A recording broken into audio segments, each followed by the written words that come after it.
In order to create the safest possible environment for students at the University of Montana, it's important that each of us understands the law. And though it can seem overwhelming, it's really not that complicated.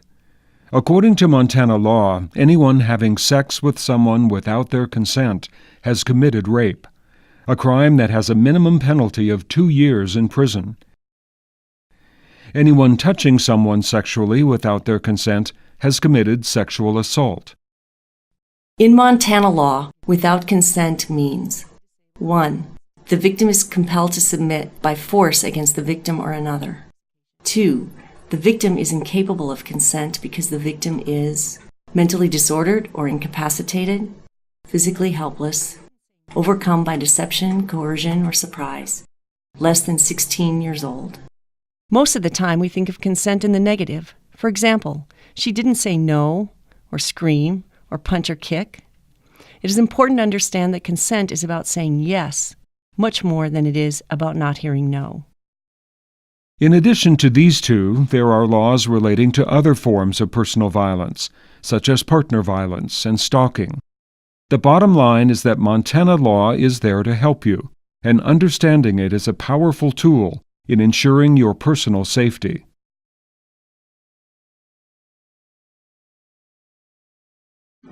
Hi, my name is Jessica Weltman. I'm the University of Montana's Title IX coordinator. My office investigates reports under the university's discrimination and sexual misconduct policy. This video is intended to give you vital information. If you wanted to report if you've experienced any type of sexual violence, relationship violence, dating violence, stalking, or sexual harassment. Title IX is a federal civil rights law that prohibits discrimination on the basis of sex in education programs and activities. UM policy related to Title IX is designed to protect you and your educational experience. If you experience any form of gender-based harassment or discrimination, whether it's from another student or from faculty or staff, and whether it happens on or off campus, contact the Title IX office. Even if you're just wondering if something is serious enough to report or falls under the policy, please contact us. Don't wait to report troubling conduct until the harassment becomes serious. The Title IX office can take proactive steps to prevent harassment from continuing or escalating before it becomes serious enough to be a violation of UM policy. Title IX investigates all reports, regardless of the gender or sexual identity of the people involved. And please know that retaliation is prohibited under the policy. There are lots of different options for making a report. You can call us at the number on the screen, you can submit an online report, and you can email us. When you contact the Title IX office, they will help you maintain safety, get the help you need to heal, and provide support to assist you in continuing your education. Contacting the Title IX coordinator does not automatically commit you to pursuing a formal investigation.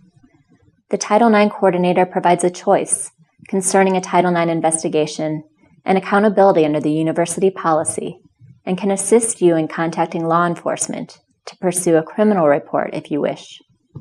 Whether or not a formal Title IX investigation is pursued, this office in the university will take immediate action to help you get interim measures. Such measures may include no contact directives, academic accommodations such as a change in class schedule, changes to a living arrangement, transportation, obtaining counseling, and identifying an advocate to help secure additional resources on or off campus. If you ask that an investigation not be conducted or that your name not be used, the Title IX coordinator will consider the reasons for your request, including concerns about your safety. However, the Title IX coordinator must balance considerations about the overall health and safety of the campus community. For example, in the case of repeat offenders or use of dangerous weapons. At UM, SARC, counseling services, and Curry Health Center are strictly confidential.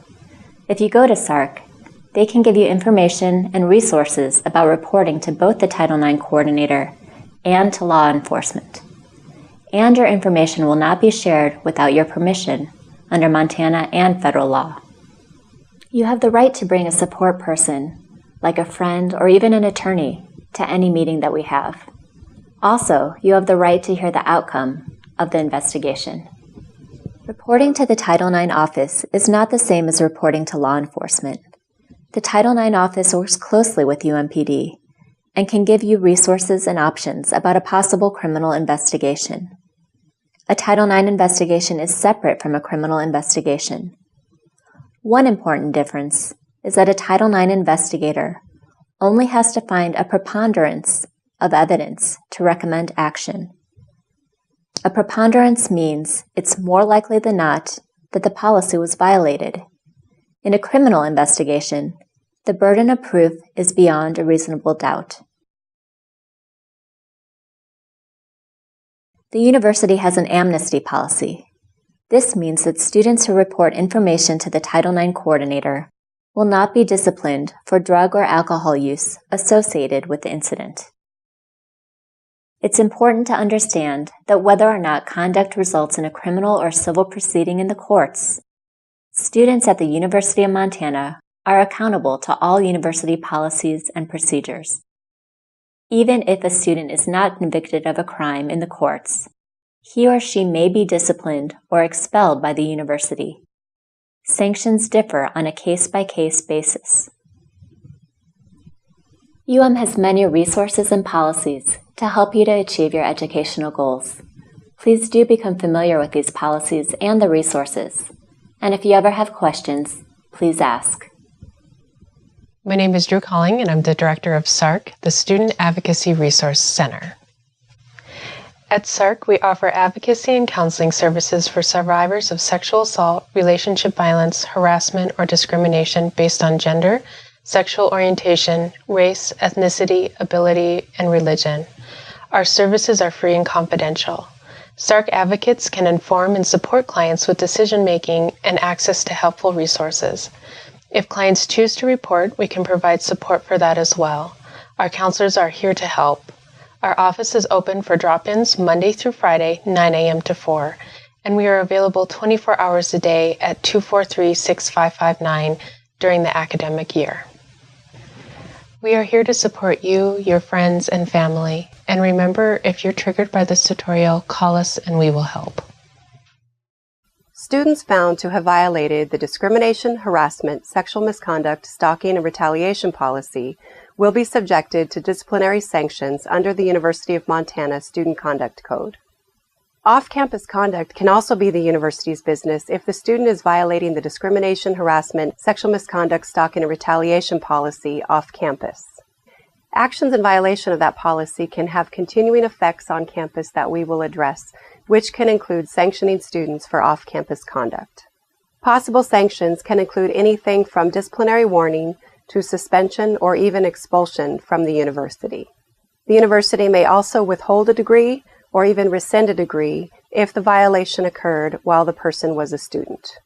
Those found in violation may also be restricted from university housing or university events and activities.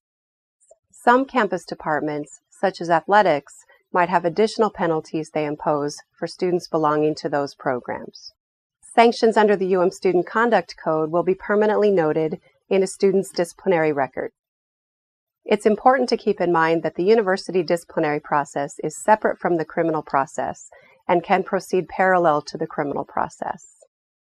Sexual assault is a crime subject to a separate law enforcement investigation that can lead to prosecution.